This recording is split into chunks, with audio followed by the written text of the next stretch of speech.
Hello, you are welcome to my screencast of my poster that I'm presenting in this conference.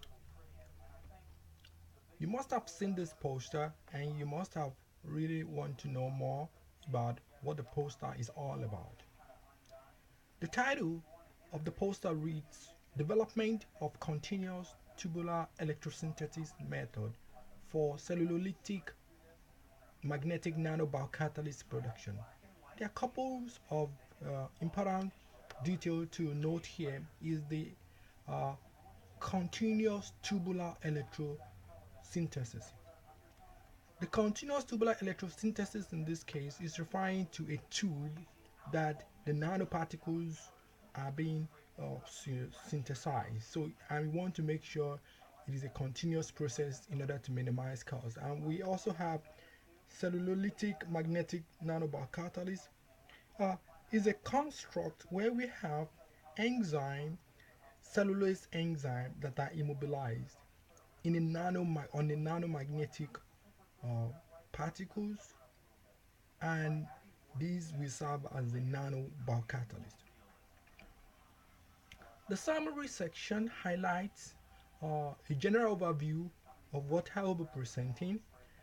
First of all, we have to know that enzyme cost affect bioprocess economy, and enzyme recovery is possible when attached to magnetic nanoparticles. Then also attaching the enzyme to nanoparticle is very complex, and it hinders its industrial adoption. And when we aim, so our aim in this study is to minimize the production of the nanobiocatalyst, and we have designed a reactor, an electrochemical reactor system for covalent attachment of enzyme. So, and our initial findings shows that when enzymes were covalently attached to polymer, they, their activities was not reduced, has not been reduced. And also, the magnetic nanoparticles synthesized using tubular electrochemical reactor was successful, and we have found important factors like the current density and the flow rate that affect the size distribution of the nanoparticles.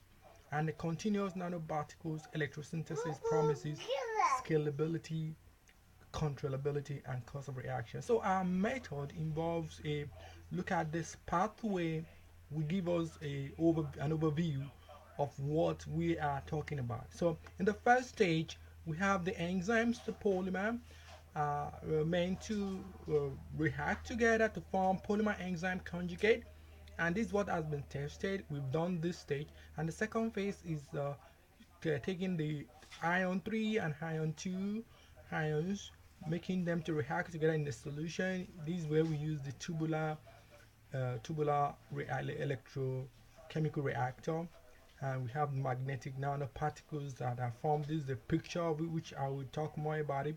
And combining these two, these can be combined with the polymer enzyme conjugate first to make our magnetic nanobiocatalyst, or we can combine these with the polymer and enzyme all together in a kind of a one part system. We are looking into that and see whether we can have our product, and that is going to be part of the future work. So our polymer enzyme conjugate, we ensure we have enzymes that are covalently immobilized on polymer, and we use two polymer materials of the same polymer, of the same structure but uh, different molecular weight, small and lower molecular weight and larger molecular. And our biomass pretreatment, the switchgrass, with the switchgrass that are acid pretreated or alkaline pretreated. And this is a schematic of our tubular electrochemical reactors, and these are the conditions that we have investigated.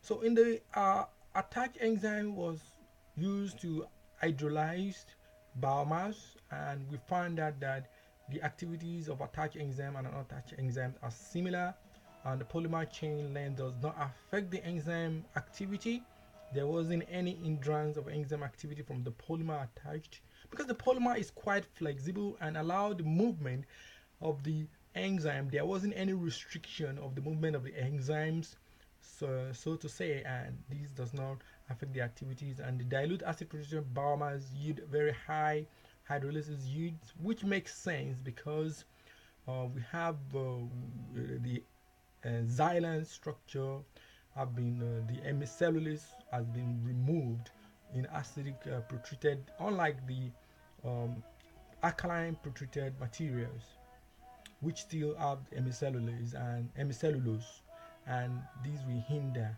hydrolysis. Inhibition study, well, we check glucose inhibition study in the form of product inhibition, and we also check phosphorus uh, inhibition study, and we notice that glucose inhibits enzymes activities where and while however phosphorus did not cause any inhibition, and the polymer enzyme with higher molecular weight overcome glucose inhibition at 72 hours, comparable to free enzymes. And the absorption was also investigated to see does the polymer enzyme conjugate does it attach less compared to free enzyme, but we see they pretty behave the same way. And for the nanoparticle synthesis using the tubular the continuous tubular electrochemical reactor, so our nanoparticles were secreted. We examine, look at their nanostructure using TEM, transmission electron microscope. We found that they are spherical, they aggregates, and there are copies of some flake structures that are also formed. Our image analysis, we use image J to get the particle size distribution, and these actually depend on the processing factors. We found that the particle size distribution increased with reactant concentration, however it decreased with current density and flow rate.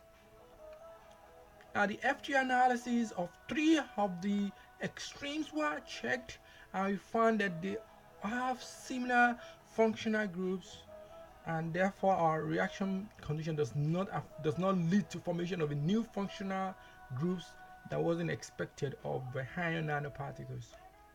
The X-ray analysis of our part of our materials checked, and we found out that they are more of magnetite, which is expected, and we have few of other compounds like FeOH that serve as kind of unwanted material, but literatures have shown that these FeOH is kind of is a semi-product that usually been present in a reaction of this nature. The ion concentration was also checked. We have ion 3 and ion 2 concentration was checked, and we noticed that the variability, we have early and rapid reduction at the early stage, but the ratio increased a little bit within the first 10 minutes and later stabilized to that of initial ratio, which is the 2 to 1 ratio.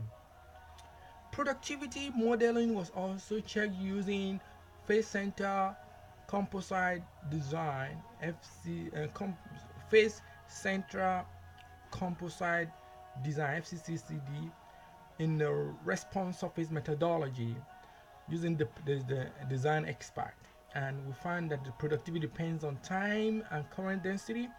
Productivity increased with current density and flow rate, and where productivity initially decreased with time but later stabilized. And in conclusion, our achievements include that the cellular activities retained when covalently attached to polymer. Magnetic nanoparticles are customizable by adjusting process conditions. Electrochemical reactor allows continuous, scalable, and controllable nanobacatalyst products. And I would like to acknowledge NSF, National Science Foundation, for their support. Thank you very much.